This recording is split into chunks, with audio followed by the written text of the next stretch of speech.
जर तुम्हाला मेथीची भाजी आवडत नसेल तर मेथीचे पराठे बनवून खा.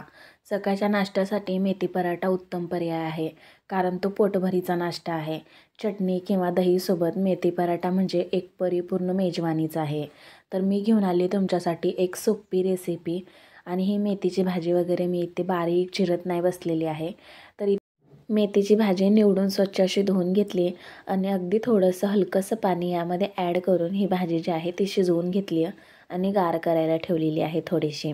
तर एकीकडे त्या वाटीने 4 वाटी गव्हाचं पीठ घेतलेलं आहे, अर्धी वाटी बेसन घेतलेलं आहे. यानंतर यामध्ये ॲड करणार आहोत चवीपुरतं मीठ, हळद आणि ओवा हातावरती क्रश करून टाकायचा आहे. याने खूप छान अशी चव येते मेथी पराठ्याला, तर यासाठी. आणि खूप सारी तीळसुद्धा टाकलेली आहे इथे. आणि आता काय करायचं आहे, जे मेथी आपण शिजवून घेतलेली आहे त्याचं पाणी वगैरे फेकून द्यायचं नाही आहे. ते तसंच यामध्ये मी ॲड केलेलं आहे, वापरलेलं आहे.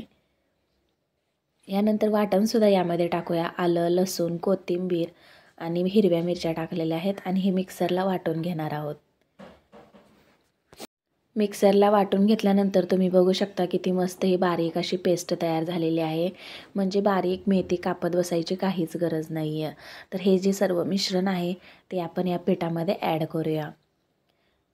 आणि यामध्ये आता पाणी लागणार नाही आहे, अगदी किंचितभर पाणी लागेल, तर ते तुम्ही नंतर टाका. तर असेच हे सर्व मिश्रण आपण एकजीव करून घेणार आहोत. अगदी थोडंसं पाणी मावेल तितकंच पाणी ॲड करा. ह्यामध्ये एक्स्ट्राचं पाणी काही लागत नाही आहे, कारण जे आपण मेथी शिजवतानाचे जे पाणी आहे ते यामध्ये वापरलेलं आहे वाटणामध्ये, त्यामुळे.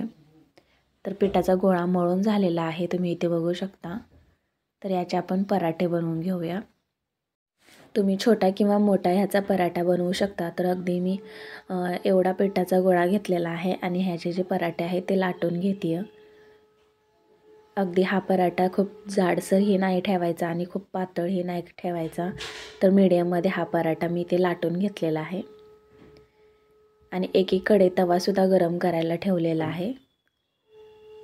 तव्यावरती थोडं हलकंसं तेल पसरवायचं आहे आपल्याला आणि हा पराठा तव्यावरती टाकून द्यायचा आहे. पराठा दोन्ही बाजूंनी खरपूस असा भाजून घ्यायचा आहे. अगदी तेल लावा किंवा तूप लावा, तर इथे मी तेलाचा वापर केलेला आहे. आणि दोन्ही बाजूने छान असा हा पराठा जो आहे तो भाजून घेत आहे.